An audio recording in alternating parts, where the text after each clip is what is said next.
Ir brīži, kuros vēl intensīvākā veidā esam aicināti raudzīties uz žēlsirdību, lai mēs varētu kļūt Tēva darbības efektīva zīme.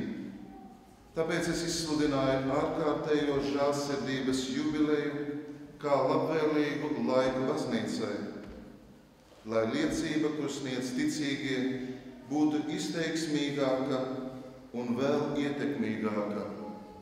Pāvests Francisks. Brāļi un māsas, iesim Kristus vārdā. Viņš ir ceļš, kas ved mūs žēlastības un žēlsirdības gadā.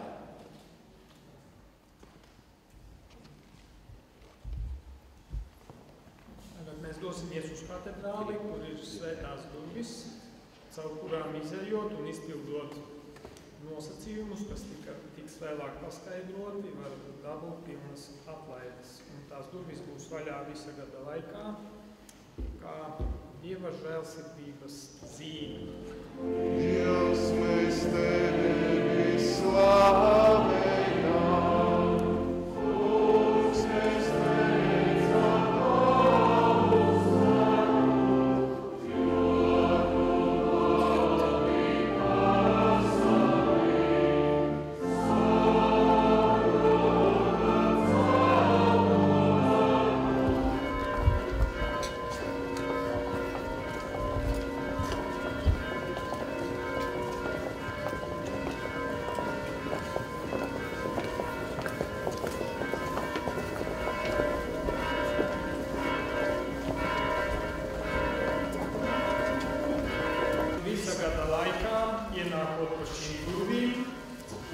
piesaucot Dieva žēlastību un izpildot vēlāk tos nosacījumus, kas tiks paskaidroti, varēs patiešām iegremdēties Dieva žēlastībā.